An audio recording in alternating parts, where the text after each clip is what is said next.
Ignore that. Even though every white guy impulse in me wants to continue the singing of the song. You want to hit the start timer on there? You want to hit? You want to start podcasting, genius?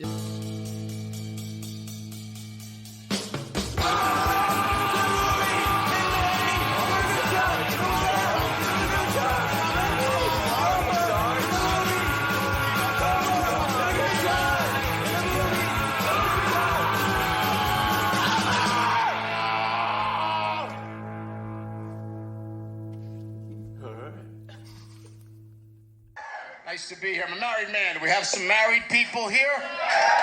Good. Good for you. I've been married 23 years. And it's still good. It's just very, very different now. Like when I first got married, my wife would say things like this. I love when you lie right next to me and we're sleeping. I can feel your heartbeat. That was 22 and a half years ago. The other night she turned, she goes, "Can you roll over? You're breathing right on top of me."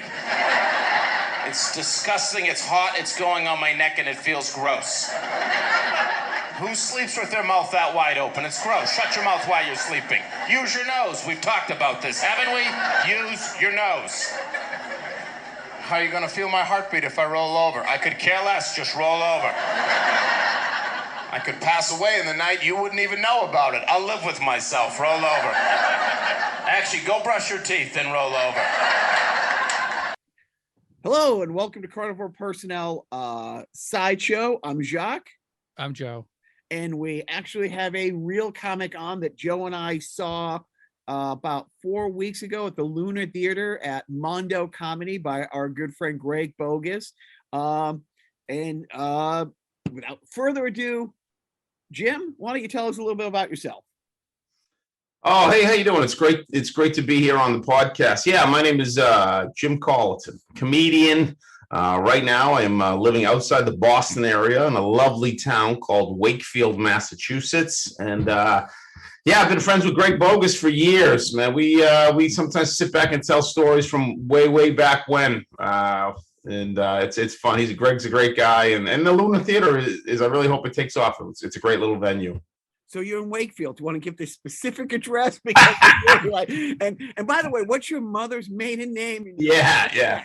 I'll give you my passwords, and you guys you can run with the Jim Colliton Comedy Empire money that I have established, which right now is being put in 2 different colleges across the United States. So there's not much here.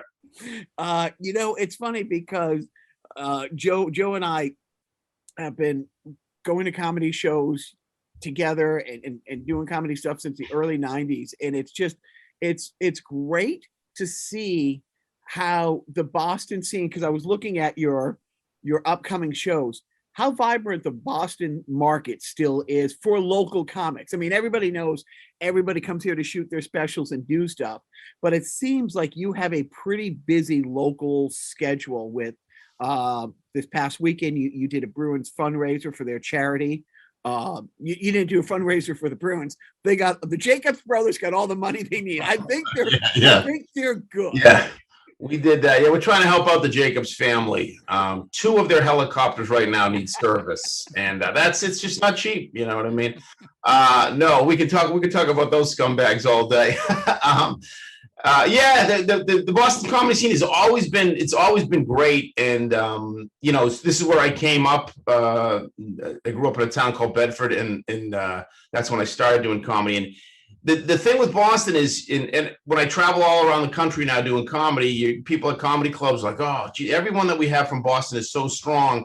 And I think the thing is, you have to be funny here in Boston, and that's not the case in New York and LA. A lot of funny people move to New York and LA, but, they move to LA to become actors or to get acting stuff. And New York is just a huge thing. So you will get a percentage of people who just aren't very funny, or they have like a great 8-minute set that they do every night at the Stand and at Stand Up New York. But Boston is you got to be funny, and you got to be able to bring it 20, 30 minutes. And like I was at Giggles just, I don't know, a couple months ago. And before me was Lenny Clark. And then Tony V came into the spot and absolutely blew the room away. Both of them, you know what I mean? And I was closing. And I'm like, all right, here you go, buddy. But, it's just something you grow up with. So has this been your primary job, your most of your adulthood? Like, on a bus, is this the job that you really have? Yeah. So I went to I got out of high school and I went to Fitchburg State, which is it's like the Harvard of Route 2. Wait, stop. Harvard, Mass. When were you at Fitchburg? I attended Fitchburg for 13 years. No, I graduated in 1988, so I was there from 89 to 92. See, that's effed up because it's such a small world. There's no way we didn't cross paths. I don't want to brag. I too went to Fitchburg State, which is why I don't want to brag. Wow, yeah, it doesn't get, that's great. Were you there around the same time? The exact same time. Oh, wow, that's crazy. I literally went there because I went there to play hockey. Oh, okay. I did too. And honestly, so I'm a year older than you. So I graduated high school in 87. And instead of playing high school hockey, I ended up playing juniors out of Nashua, New Hampshire. And so the 2 years after high school, I didn't go to I went to community college just to take a couple of classes. So because my mom said, go to school part-time or get a job part-time, and work's a 4-letter word. So that wasn't happening. And then I went to Fitchburg, and the coach, I didn't, never took SATs, any of that stuff. They just put me at they called it the hockey house at 1 Pearl Street. Like, right, oh yeah, I used to. And there was like 3 other guys from the team there. And I don't remember being in close quarters to that level douchebaggery. And at the same time, it was like the douchebaggery jock mentality versus, you guys know this is Division III, right? Yeah. And look, if we were at BU Northeastern, sure, biggest comeback. But you're going to a school with a 7-to-1 girl to guy ratio. Of course, there's tons of chicks around you, dumb dicks. And I honestly, I went to like 2 or 3 of the practices. I'm like, no, I can't. I just can't. I went back and I played another thing of junior B and just started a band and was on XPL and spin. We got banned in 1990 for life from the pub. Because allegedly the drummer in the band during the show decided to play naked. So allegedly. I will not say what instrument I play, but that's but it's funny because Joe has one of the best lines, it's stand up when he's like, Fitchburg in the 90s, think of Chernobyl with more check cashing places. That's How did you wind up there? What was your path to? You know what? I wound up there because I got in, and it was like everyone always goes. So when I got out of Fitchburg State, I worked at Converse, the shoe company. And I was first day I got hired. Me and 6 or 7 other people got hired, and we're all sitting down in this orientation meeting. And this guy, he ended up to be a good guy, but he kind of rubbed me the wrong way at the beginning. He went to BC, and he goes, he's talking to me. He goes, "Where'd you go to college?" I said, "Oh, I just graduated at Fitchburg State." He's like, "Oh, was that your backup school?" I said, "No, my backup school was working for the DPW." And he goes, "Oh, I went to BC." I go, "You do know we have the exact same job right now." Yeah, so I went to Fitchburg, and like I said, I played hockey in high school, and then I went up and tried out, and worked out for like a month with the team, in September, and then tried out, and then just got cut. You know what I mean? It was just, I noticed too there was a lot, and I was with 5 or 6 other guys who became really good friends with me. We all got cut. A couple of kids were recruited to go there too through the head coach.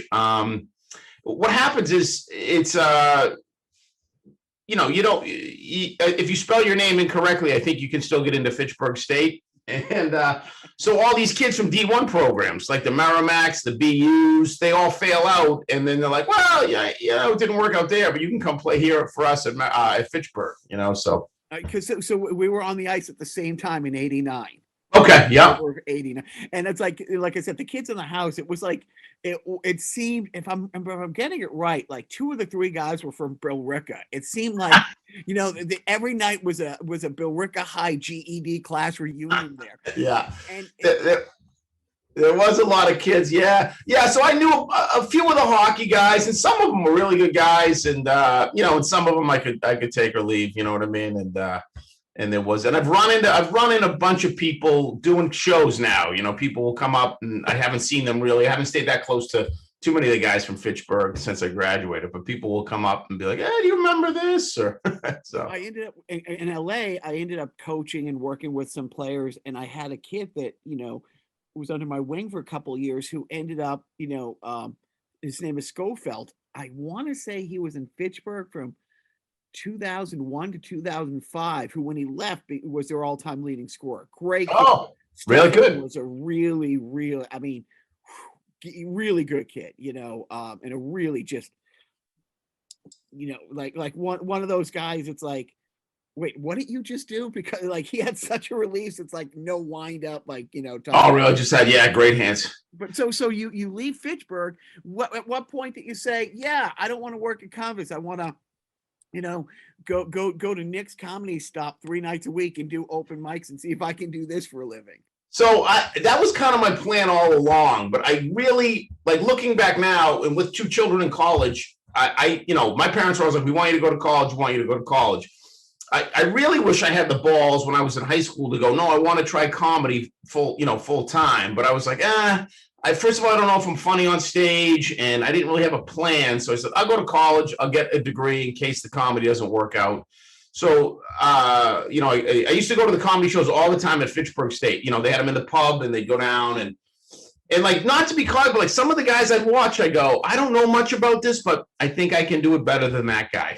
And to me, if these guys were getting paid to come to a college, I'm like, well, I think the rest of it's going to be easy, which it wasn't. But so then, I went out and I got a job at Converse, and it wasn't a bad job. It was, it's pretty cool, the sporting goods industry, and I got to meet a lot of nice people. One time I was in a room with me, Dr. J, and Larry Bird. Wow. And they would bring people in to take photographs, and I just had to write down their addresses so we could send them the photographs. And then people would leave, and it would just be me, Dr. J, and Larry Bird, and their agent. And Larry Bird had a gym bag full of Miller Lights he put behind my chair. And he just goes, I was talking, I'm like, hey, Larry, we were down in Atlanta at some conference or whatever, sporting goods conference. And I said, hey, Larry, from Boston, huge fan. And he's like, oh, great. He goes, hey, man, I got Miller Lights in the bag. Help yourself. I'm like, how cool is this? Drinking beers with Larry Bird and Dr. J. I've heard so many Larry stories. That might be the best one. Yeah. for somebody firsthand. That, not, as you can see, Joe's expression, neither of us surprised by the story. No. But yeah, so I just was doing the Converse thing, and then I said, all right, I want to try to really get into comedy now. And, I had no idea. I've never done any kind of theater stuff in school, and I just didn't really, honestly, besides listening to BCN, remember BCN, the radio, and I knew they would talk about open mic night shows. So I'm like, all right, I guess I have to go do an open mic night show.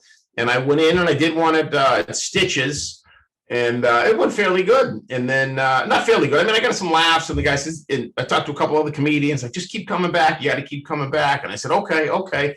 And I went back 3 weeks later, and I went to open the doors, and Stitches was bolted shut. It had closed. It's like, oh, well, I guess my comedy career has come to an end. that was the only open mic night I knew. Yeah. But then the beginning of the end of the boom. Yes, as everyone says, when I was getting into it, they're like, why are you getting into it now? And it's exactly. So Stitches closed, and then I found out Nick's Comedy Stop was doing an open mic night show. So I went there maybe a couple months later, and same thing. The guy said, someone I talked to, I don't even remember who it was, said, hey, it was okay, but next time you have to bring your 2 paying guests. And I said, oh, because I didn't this time. They still let me go on. So I told 2 buddies, I said, hey, I'm trying this comedy thing. I go, I'll buy your tickets, but, don't tell anyone else, because this is only my 3rd time being on stage, and I'm sure it won't go well. And so they said, sure, no problem. And I turned the corner at Nick's Comedy Stop, and there was like 25, 30 people from my hometown. And I go, well, what happened? I thought we weren't going to tell anyone. And so I went in, and I'm on 6th or 7th on the list. And then right before I'm about to go on, the host comes over. He goes, hey, man, this guy he's coming to do a spot. And it was Patrice O'Neill. And Patrice O'Neill went on stage and blew the room away for like 20 minutes. Yeah. And I mean, just crushed, just hysterical.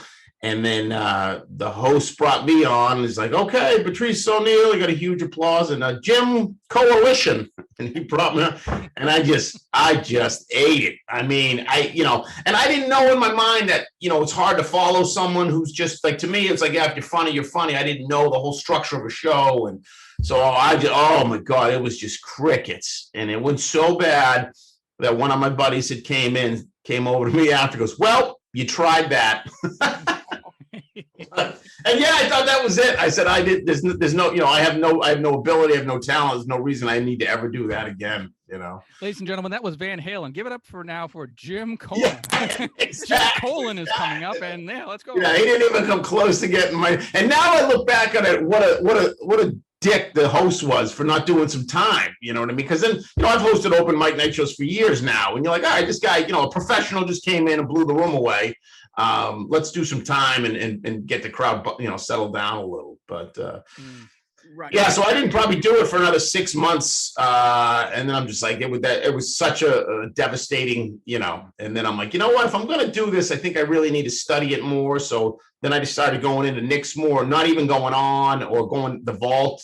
Dick Doherty had a little room across the room. Doherty, I haven't heard that name in a minute. Yeah, and so I started hanging out, and I didn't even know other comics were like, "Hey, you don't even have to be on the show; you can just come and hang out." I'm like, "Really?" Like I didn't know you could do that.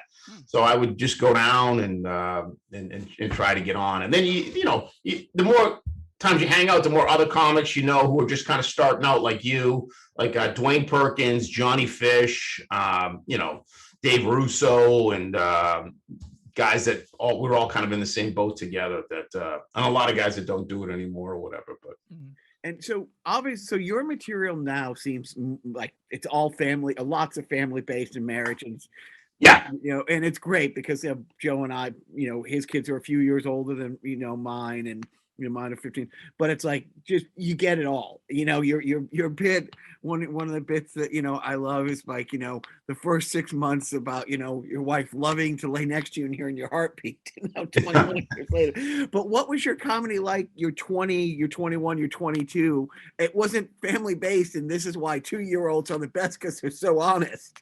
Yeah, no. So my first comedy CD, a lot of it was, so I actually grew up in a big family. I had 5 sisters, no brothers.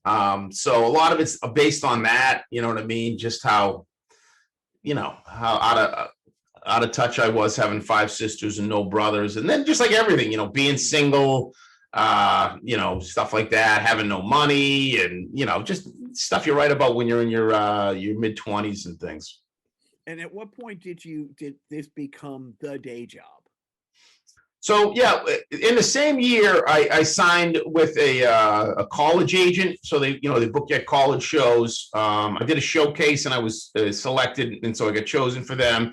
And then the college money is good money, and so I was doing these showcases, flying all over the country. And then a few months later, I signed with an agent who wanted to just represent me for cruise ships, and another Don Gavin and Rich Seisler said, hey, you work, fairly clean. You want to send my agent a tape? And I, a VHS tape, and I sent that off. And she called me and she's like, yeah, we'll represent you. So within that, I got those 2 agencies and I was making pretty good money. So I'm like, all right, let me see if I can do this full time. You know what I mean?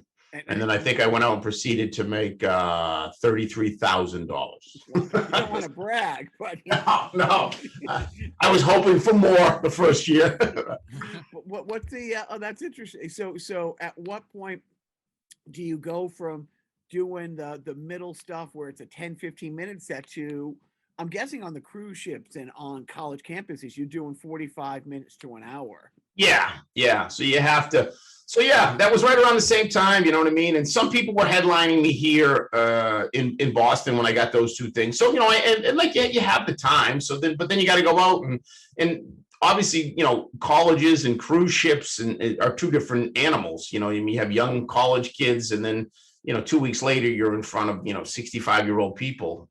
So yeah, it's a whole curve. And, obviously when you're, out in Indiana at a college, you're sitting in a hotel room, you really have nothing else to do but write jokes about colleges and things like that. And same thing when you're on a cruise ship, you're writing material about cruise ships. So, it's funny because last year, it's all a blur. It was a few years ago now. Joe saw one of our favorite comics. He saw Emo Phillips open up for, one of our heroes, Joe's heroes, Weird Al Yankovic, and it was a half-hour set.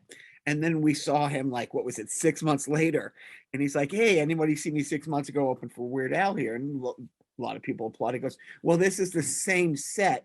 I'm just going to talk slower." and so yeah. So that's interesting. So college, do you still do at colleges? No, not really. I wouldn't say aged out. I just, as I got older and started having kids and things, I don't really have anything else to say to college kids. I mean, I literally have two of my children are in college right now. Right. Yeah, I get hired. The only thing I get hired now for colleges is parent weekends.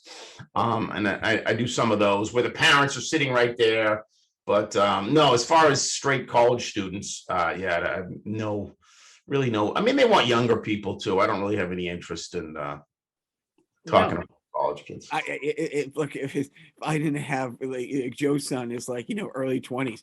I only talk to him because I know he's Joe's son. Otherwise, I don't want to talk to her. You couldn't pay me to talk to a 22. But it's funny at Fitchburg when our band. So same thing. Didn't play on the hockey team. Started a band a few weeks later, and about 6-7 months later, we're doing prestigious Wednesday night at TT the Bears. And going to New York and playing shows, and Fitchburg had a pretty good band scene as far as we had party starting in '91, we had a party every other Thursday at our place at One Pearl. But then I found out how much the school was paying shittier bands than us. Oh yeah, to come and play, and instantly instead of calling other clubs and stuff like that in New York and going down to Philly and stuff like that, I would call SUNY Buffalo. And we're getting $900 to drive the 8 hours. And I would, we would do a Saturday night in Buffalo. We would find a local place to play Friday night at a bar, beer money and $50 or beer and $50, which for us was about $3,000. And then, when I found out what they were paying comedians and bands on the college thing, I'm like, why the fuck am I trying to get into the Middle East Cafe on a Thursday night? Yeah. Bridgewater State and honestly have half the tuition money because it was only $2,000. The good old days. Yeah, no, seriously. So but then I hear a lot of comedians they don't want to work colleges because political correctness. At the same time, Joe's son doesn't want to see me come to his college and talk about my awful kids for a half hour. Is that? Yeah, I mean, I can't imagine. Yeah, and then my stuff's structured around my wife and kids, and so yeah, they're kids, and they have nothing to judge my act on. Who here's had a colonoscopy? Raise your hand. Yeah, yeah, exactly. I did go back years ago when I was working college. I went back to Fitchburg State, and I brought my friend John Fish to open for me. And I lived at 130 North Street, and I said, "Oh, I'll show you my old apartment." And we turned the corner, and it's gone. I thought I was on the wrong street, and now they have ripped down where my apartment was and all the other apartments. The school must have bought them, and they built this massive a pool, a gymnasium, a state-of-the-art gym, and so I parked right out in front. I said, "Oh, John, let's go in and look at this." So I walked in. There's this young girl at the counter. I said, "Hey, I went to school here, back in the 90s. I go, my dorm used to, my 3-family that I lived in was right here. I go, can I walk around and look at the facility?" And the girl goes, "Oh, no, we're not allowed to let you in unless you have a student ID. And I said, "Oh, I'm a comedian. I'm going to go down and do a show in an hour down at the auditorium." I go, "That's fine." And she had a little name tag. I go, "That's fine, Lisa, but I will make fun of you for the next hour if I can't walk around." And she goes, "Okay, you can walk around." No, I haven't been back since I left there 90, because Fitchburg, as you know, to anybody who doesn't know, Fitchburg was a real shithole. Yeah, it's a tough town. Right. And so where we lived I lived at One Pearl like the first year. Then I moved in with my girlfriend, who, funny enough, like you graduated high school with my girlfriend's sister. We had text about that. Oh yeah. And so I moved into Myrtle Ave, and then I moved back to One Pearl. We were on the first floor. The second two floors weren't open, but nobody had rented them to start the school year. About right next door, you know, it was right on the corner of that One Pearl. There was an office building, small office, one floor, like 2-room office building. It was two brothers who owned a bunch of buildings, but they also managed buildings. And we had something that wasn't working. And my friend's dad said, well, go over, give them the rent check. Don't sign it until this is fixed. So we walked over, boarded up. Their buildings boarded up. So we ended up not having a landlord for the next 3.5 years. We boarded up the first floor. We just moved up to the second 2 floors, and we lived there. And it was, and there was a big basement. But it's funny because it's like how much everything's changed. But recently, so my friend Dan Cray passed out on the porch on the second floor one day, and our other guitarist girlfriend was an artist, made this really nice like Dan Cray memorial porch, like writ it on the porch. Somebody went by and it's still there, and we think somebody actually died there. Oh, really? Want to paint over it. I'm almost tempted to drive by just to see if it's there, but I kind of swore I'd never go back to Fitchburg after my parents made me go to the graduation. Yeah, so I have a friend who every now and then will send out a text like, hey, we all got to get back and let's go back to Fitchburg's, alumni weekend. And I'm always like, I'm busy, but yeah, I mean, it was like, I had a great time. I met my wife there, but, my memories of Fitchburg are that. I don't need to go back and walk around Fitchburg. Jim, it's so crazy that you graduated high school with my friend's sister. We were on the ice at the same time, and you're doing comedy. I'm doing like band stuff at the same time at the same place. And yeah, and you never run into each other. What was your major there? I was an economics major.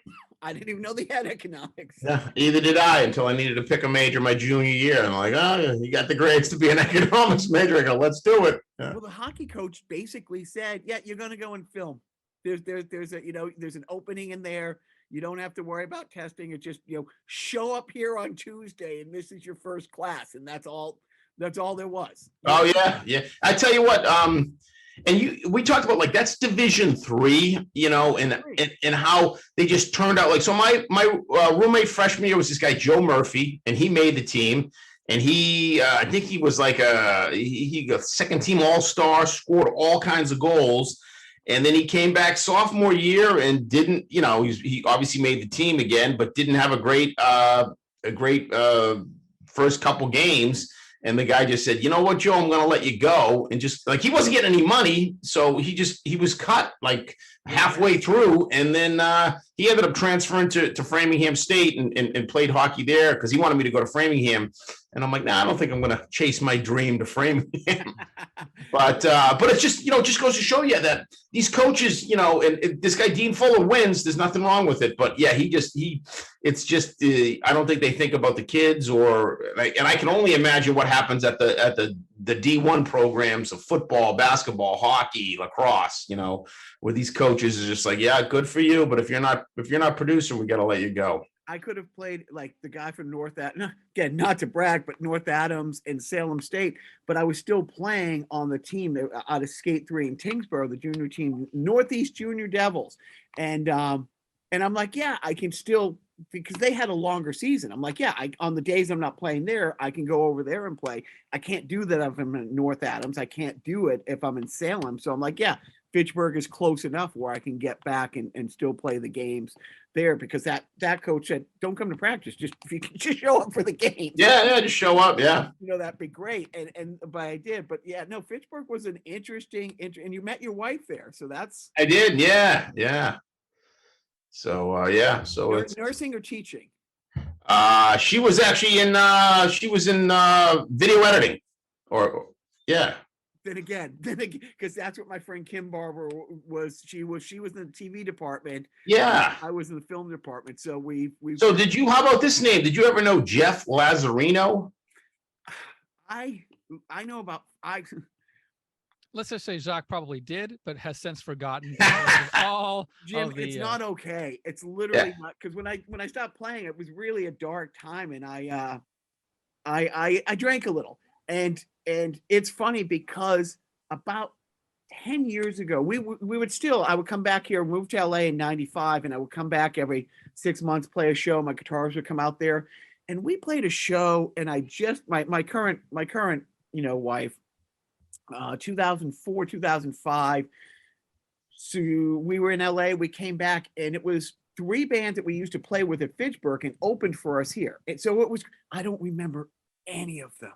And it sucked because people were coming up. It's like, oh, when you guys play, because we actually caused a riot. There was like 19 people arrested. We played Club Boston once, and it just became this huge legal thing, There were so many people there that night, and it's like, oh, and tell my wife the story, and I'm talking to them, like, they walk away, it's like, who's that? I'm like, I don't know. I know my friend Dan Cray, John Hunt, Rod Murphy, Gina, Kim, and Billy, and that's it. The people I lived with. Yeah, so that's the same thing. I know my roommates, and then you'll meet people like through your kids, or like your kids on a hockey team, and then you start, and they're naming people, and I'm the same way, and I had a good time at Fitchburg, and I'm like, I don't remember. There's like a handful of people I remember. Sorry to All-Star Tommy, our friend who listens, about the Fitchburg thing. Let's get back to the comedy. So you get an agent? Did you try to move to New York? Did you move to LA? Or were you like, I can do it from here, I don't have to? No, that was a very tough thing for me, because when I was, starting to get established, and like I said, the guys I started with, a bunch of them were moving to New York. Like my buddy Fish was moving to New York, and he's like, he goes, I think I can only rise so high here. But that's right around the time that me and my wife started having kids. So I was like, so at first my wife's like, do you want to, we can still have kids and move to New York? And I was just like, I don't think I can make the money that I'm making here in New York. So that's what so I would go down a bunch, like guys would get me on showcases and things like that. So I would drive down a lot and crash on someone's couch and then come back. But no, that was always the trying to have kids, or do I move to New York and try to get more established? But so I ended up just hanging here, raising 3 kids. Do you like the what are your favorite things? So that you do corporate gigs. I've seen, I have a cousin who's now a runner on SNL, but the last 5-6 years, his biggest money, he showed up on this TV show, would show up on this TV show, wrote a couple plays that went off Broadway, but he made great money doing corporate gigs and loved it. Yes, I love the corporate market too. It's great. Like I said, my stuff's really clean, and I don't talk about politics, so it opens a lot of doors, because companies are so afraid to bring a comedian in. But I get brought in for everything. I've been brought in for luncheons, an awards event, and they just want 20 minutes, half an hour of comedy, or some people it's just a comedy night. They have they fly you to some resort and they put you up in a theater, and it's just going to be a comedy night. So you do an hour for them or whatever. So yeah, if you can get into that niche, it's a very difficult market to open doors in with, you got to have the right agent that's out there selling you, but it's good money. They have some money. And when Joe and I saw you, your bits that you have killed, were great. But the thing that I love is when you see a comic go into a room that they don't know, that they've not been to, and just your crowd work. That's my favorite part of seeing it. And you did. I mean, you just killed. I think half your set was crowd work, and a very, again, Greg Boggis is just the guy, and he's great. And the Lunar Theater is wonderful. I love Mill Number 5 if you can find it on a dark night, which is every night because there's one street light. But you just did a good 20 minutes of crowd work that just had Joe and I just rolling. Yeah, that's always something I've picked up. Now, some guys, it's not like I've talked to younger comedians, or if I'm on the road and in the middle acts, like, oh, I really want to start doing more crowd work, and I'm like, either it's something you do or you don't. It's not in everyone's toolbox. So Some guys don't, and it can come back. I just did a show, I think last Thursday night. I was telling a comic last night, and I was doing some crowd work, and it was like a fundraiser, a breast cancer fundraiser or something. I don't even remember, but just two tables got real chatty. Like they figured, oh, okay, well, this guy's talking to us. We can talk to everyone. You know what I mean? So I'm up on stage. I'm thinking, well, I guess this is on me. So then I pulled back on the crowd work and just went with the material for the rest of the show because, some shows you can get, everyone's got a couple drinks in them, or they know a lot of people at their table. So they want to just start talking with everything. So do you find those the shows you're like, oh, another Knights of Columbus down in Woburn for, the Rotary Club or oh yeah. This was in Manchester, New Hampshire, and I was up on stage and I was like, all right, and you have a big fake smile like you're having a good time, but I'm like looking at my watch and I'm like at 44 minutes, that mic is going back in the mic stand. Good night, you guys are great. And how and other cruises is that all how many? Well, first of all, I see on your schedule you do a lot of those. How often are you out on a boat? I try to go once a month, so I will try to take a 7-day run once a month. Every now and then, the months will lap over, so I'll grab an extra one or something. So it's not what I imagined when I started doing. The cruise ships are so big right now. Like the next ship I go on has an actual comedy club. So it's you and another comedian, and you go and you work every night, 2 shows a night, and you each do 25 minutes, and it's great. You can do whatever you want. You can be as blue as you want, and so it's great. It's and then so if there's some of the ships are really big. They have 6,500 passengers. Only about 160 can fit in the comedy club. So it's like a ticket everyone wants to get. Like they have to make reservations the day they get on the ship. So you could do a repeat show every night if you want it, because it says right on the little program that it's a repeat show because only 160 people. So there's always a line to get in, and it's always packed. So it's fun. Well, that's great. And you'll get on the boat on a Sunday and get off the following Sunday and do 14 shows. Sometimes sometimes it works. Now other times they'll fly me in, like I'll fly down to St. Martin and I'll pick up a ship and I'll get on halfway through a cruise. So there I'll just do a headliner show and a late night show. So I'll do go to the main theater and do 45, 50 minutes, and then the next night do a late night show for another half an hour, 40 minutes. And then the ship will change over in Florida somewhere, and I'll stay on for another 2 or 3 days and fly home from another island. So it all depends on the line you're working for and what ship you're going to. What's your favorite? Joe, I'm doing all the talking. You got no, please. I'm just listening. You got some. No, you had. What did you have to say, Jacques? No, I was going to ask if do you have a great? What is your favorite cruise story? Geez, there's been. I think one of my. It's just a quick little one. One of my. So, like I said, I'm on the ship on changeover day. So, like we're in, say, Fort Lauderdale, and the old people are getting off, and the new people are getting on. So I'll mostly get off early in the morning and go out and grab breakfast or walk around, go to a mall or find a driving range, just something to kill the day. So I get back on the ship at like 1:00 and I'm in the same room. They put me in a passenger room.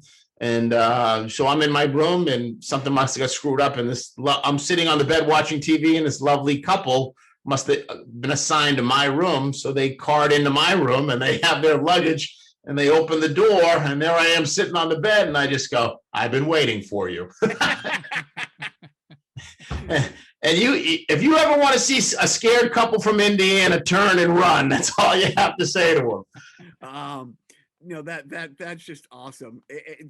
I could ask you 1,000 questions about it. Do you ever get to bring like the kids with you, whatever family cruise is, and did they like that? Does your wife be like, oh, I want to go to that? That'd be great. Yeah, I have. I brought all my kids. We've done a whole family together, and yeah, my wife. Like I did a run over a couple years ago in Tahiti, and so my wife came to that, and so it's great. And now it's like I'm getting the age. My son's a senior in high school, so he's going off to college next year. And I said, hey, listen, when the kids are gone, you can just come with me. You know, you can bring one person for free. You just got to pay for their flight to wherever you're going to. So, yeah. And that's all different. Like my son came on a ship and he literally just hung out, like they have basketball courts, and he just played basketball with these kids all day. I never saw him. You know, I had to convince him to come to dinner with me. I'm like, come on, let's go for dinner. You know, it's a few years back. I was working with some celebrities and I was booking a bunch of national anthem and halftimes for the NFL. And my wife, I did about 10, 12 of these. And the one that my wife got to go to, I did a Miami Dolphin thing. And the Dolphins, what sucked about doing these gigs the most is the teams that treated you the best were the Dolphins and the Colts. The teams that I hated the most. And I told like the lady at the Colts, it's like, we just feed on hate. Like 35% of my diet is hating. Yeah. And so, but my wife went and they flew us to Miami. They're like, do you want to come the day before? Because you have to be on Saturday. So we got there Friday. We had Friday to ourselves, Saturday. They had us stay an extra day Monday. So it was on vacation. She's like, I want to come to all these. This is great. I'm like, I'm doing Cleveland in 3 weeks. Yeah. And it's late December and it's a shit show. Yeah. So do you ever have those? It's like some cruises that are like, oh, you're going here and it's great. But then there's cruises like that you're like, oh, that's just going to be cold. It's going to rain the whole time. Yeah, I mean, they send me to Alaska a lot, which I love, which is my favorite cruising destination, I would say, is Alaska. But it's cold and rainy, but the scenery is beautiful. But like everyone says, like, you know, it is great. Don't get me wrong. But like, I always say, like, we'll do the shows for free. They pay you to travel, you know, like one time I flew into Grand Cayman. It was too windy, so the boat couldn't come in to pick. It's tendered, so the boat couldn't come in to pick me up. So I called my agent, and she's like, "Okay." Now the boat's going to be in Jamaica the next day. I could literally see Jamaica from the beach in Grand Cayman, but I had to fly back from Grand Cayman to Miami, go through customs, pick up my luggage, recheck my luggage, get back on a plane, fly to Jamaica, go through Jamaica's customs, and then meet the ship the next day. You know, I was like.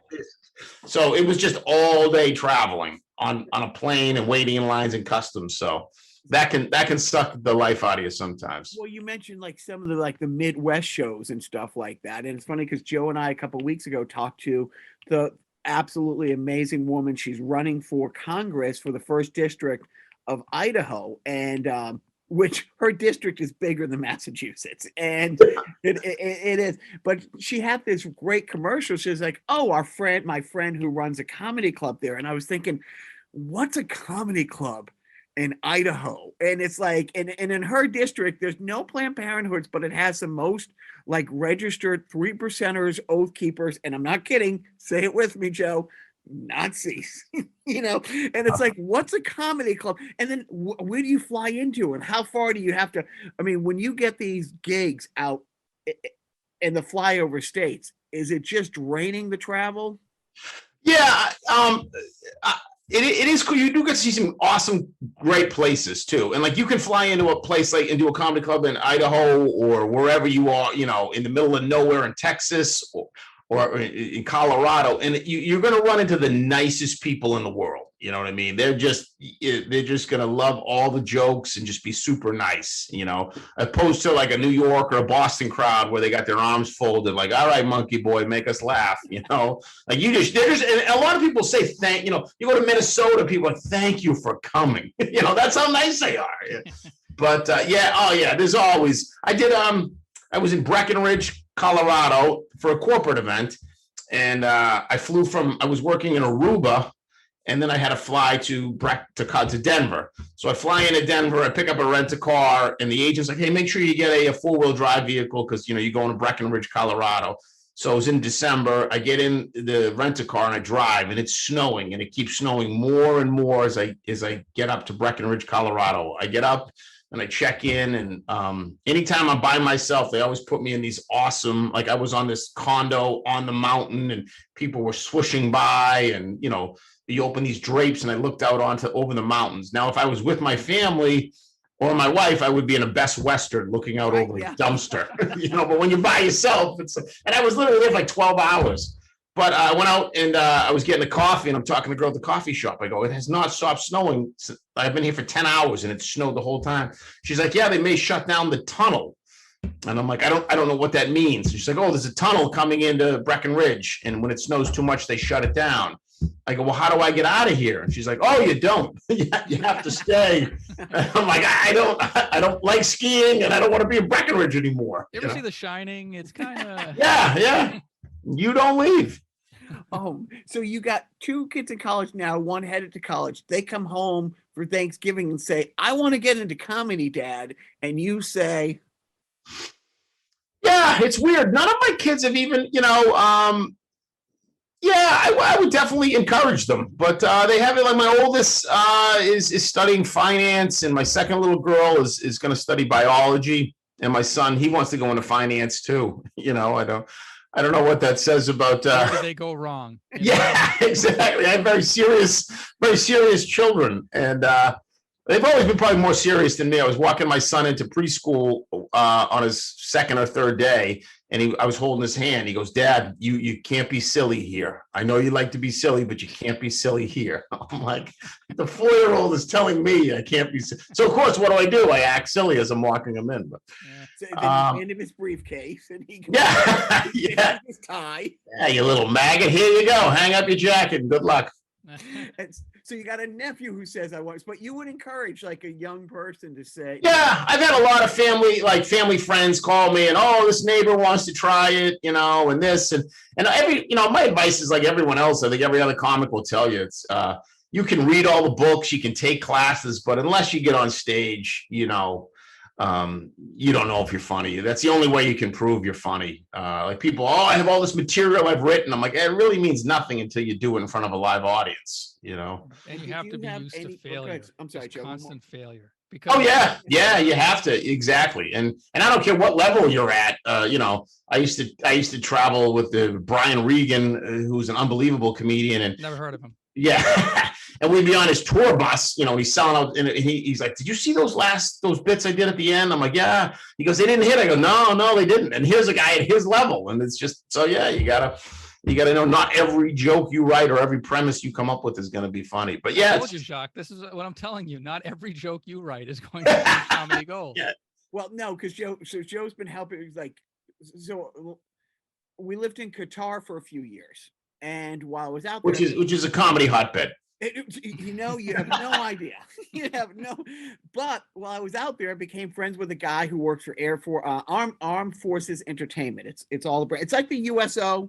There's Armed Forces Entertainment in the USO. Armed Forces Entertainment is an actual division of the military. The USO is a not-for-profit, company that is synonymous with it. So I started doing tours for them. Like I brought up like professional basketball team, filmmakers and different things. And then about like early 2019 goes, hey, we want to do this, this, and this. And the guy says to me, he goes, we want to do more with the shows. And we want to, like, instead of having a filmmaker come out and just show a movie and talk, like, why don't we make a whole thing? And you do warm up and you do, I'm like, I'm sorry, what? Because, well, you're a funny guy. Why don't you do like 15, 20 minutes? And I tell Joe, because Joe and I went to LA in the early 90s, because that was one thing we were trying to do. We, do comedy writing.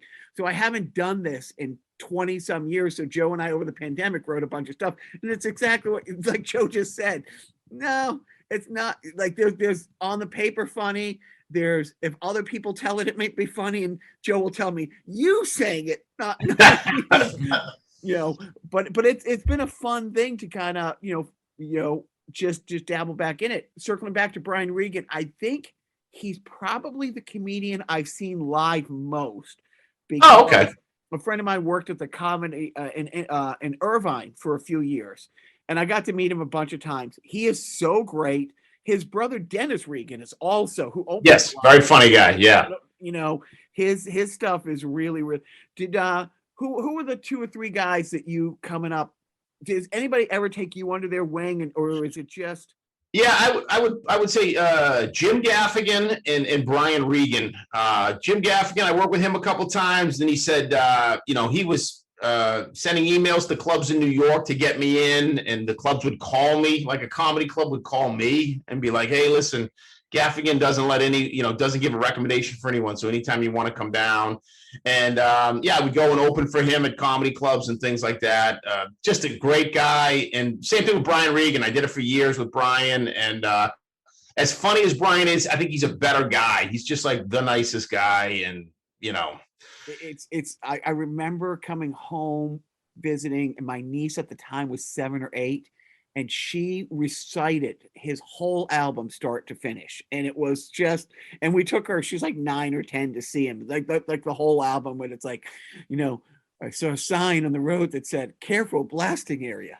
Shouldn't that read road closed? Yeah. And the few times I've met Jim, the best part of this conversation is the Bobby Orr picture over your right shoulder. Which actually happened on my birthday. That happened on May 10th, 1969. Yeah. Right. Yeah. That's fantastic. But I think you're just living up to the legally obligation for everybody in the state of Massachusetts to have that photo. Yeah. Somewhere. I'm sure if you look around, there's a John F. Kennedy photo somewhere in my house and a crucifix, and then you check the list, Which is funny because you're not even Catholic, but but no, it's nice to hear that that you would recommend people to do it. It's nice to hear that you've had great experience with people reaching out, because Joe and I made the mistake of watching a documentary a couple of weeks ago, one episode of The Dark Side of Comedy. Really? Don't watch it. It's just. What episode did we watch? Well, we watched the Greg Giraldo episode. So, it tells like, bum out stories of comedians that, have had like rough times or whatever. But yeah, that's like everybody sort of like gravitates towards the negative side of comedy, especially now when you see like news reports of Chris Redd from SNL was recently just like punched in the face outside of a comedy. Yeah. So it's crazy. And actually, I wanted to ask you about that, Jim. I mean, when you're doing cruise ships and stuff, that's sort of like a curated audience. Those people paid to have a good time for a long time, or they actually want to be there. Yeah. Like nice people. Do you have a lot of interactions with like hecklers, or do you have to come into like, Lowell and Boston to, really bone up your. No, for the most part, for the most part on the cruises, the hecklers are just people who don't speak English, who I'm not sure why they came into theater, but you will get like 4 people that's sitting in the second row of the theater will just get up and walk out. And you'll be like, Jesus, I just started, I've only been here for, I've only been on the stage for, a minute or two. And then you find out the cruise director will tell you, oh no, they don't speak English. So there's no reason for them to sit and listen to a language they don't understand. But recently, probably the worst heckler I had was just maybe 6 months ago. The captain went out. It was the welcome aboard show. The captain went out to welcome everyone, and these kids were yelling out stuff at him. And then the cruise director went out to bring me on, and they were yelling stuff at him. So I grabbed the production manager backstage and said, listen, I got to do 45 minutes. I can't have these kids yelling stuff. I thought they were just drunk idiots. And it turns out they were some YouTube sensation, some idiots that's all they do. And so they literally came on just to get kicked off the cruise to go, hey, look at us, and so I don't know this. I do 5 minutes of jokes and then they're yelling stuff out. But they didn't even have like good responses. Like I hit them a couple of times and they had nothing to, they weren't even good to go back and forth with. And then I just go, I can't. And they were pissing everyone else off because they were disturbing the whole show. So I said, you guys got to go. So security came down and kicked them out. And then it turns out like 2 months later, my son came home. He's like, Dad, you're all over so-and-so's feed. There's just these idiot kids that go around and do stunts like this. And I actually subscribe to their channel if we actually filmed themselves literally getting thrown off a cruise ship. Just like yeah, that's it. Flash. But yeah, no, for the most part, the only hecklers you get are, people who are overserved and drunk or, you know what I mean? So, but it's not, and that's what we do for a living. So, I always get a kick out of people like, oh, I'm going to give this guy a hard time. And it's like, this is all we do, 5 nights a week, we're out dealing with this, so, so it usually goes away fairly quickly. Do you have a favorite? Do you have a set of like, these are my heckler things, or is it just on the moment you have your great, hey, I don't come down to where you work and ...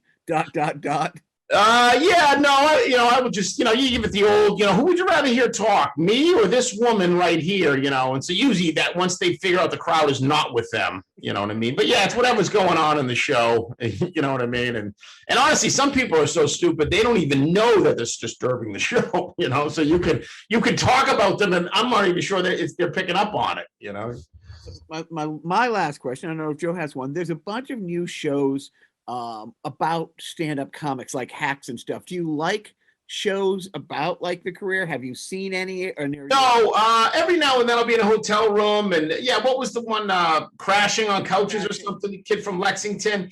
I watched one episode and I said, this is nothing like, you know what I mean? Like I think within the episode I watched, he moved to LA. And then in that same episode, he became a head writer of a TV show or something. Or, I'm like, what? This is, you know what I mean? This is, so no, I don't even watch a ton of comedy unless it's a friend of mine because there's only so much we can talk about. So if I watch someone do, a 15-minute bit about pumpkin patches, I'm just like, well, I'm screwed. All my material, so. Yeah. I try not to, like other comics will just do nothing but watch comedy and want to talk about people's specials and this. And I'm like, no, it's not me. So no, I don't really watch a lot of shows that deal with comedy or, behind the scenes kind of stuff. Are you on the socials? Where can people find you other than JimWhat? Is it JimWhat? Yeah, it is. So that's the major. My website is JimWhat because my last name's Colliton. No one can ever remember or spell it. So, that's actually I came up with that when I was working with Regan because I was hey, check out my website. And then people would go, how do you spell your name? So and I just had a last Tuesday I just released a new comedy album and it's called The Ultimate Dad, and you can find that on my website again, JimWhat. And I'm on Instagram at JimWhat. I'm on Facebook, and I couldn't be any worse at social media. The one place you can't find him is Fitchburg State. Yeah, that's right. You can look me up in the Fitchburg State Alumni Magazine. Oh, that's great. Jim, this was absolutely great. Thank you for coming on with us. Like I said, Joe and I saw you at Greg Boggis's show, and it was just the crowd work. The crowd work just killed us. Thank you. That's very nice. Just really, the bits were great. The bits that that you have, but it was a crowd work that always gets me. Like you said, you don't teach that. What I mean? Yeah.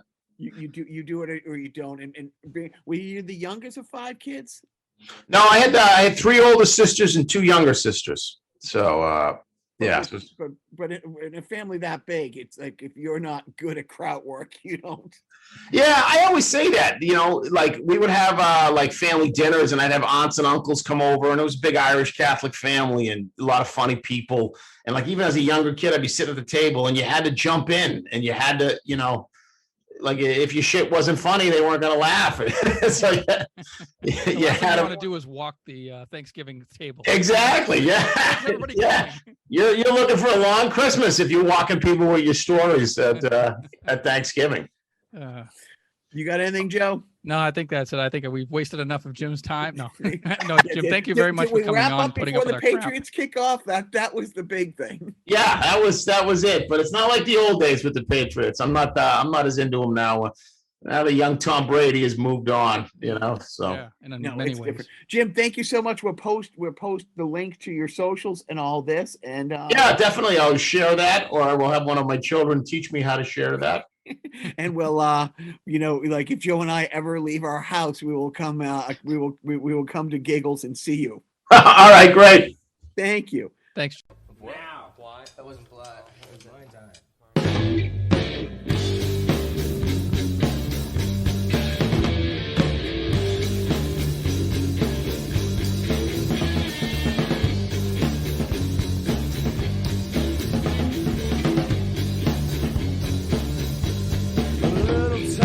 She walked up to me, she said, man, I just can't see what you're doing to your mind, what you're doing to your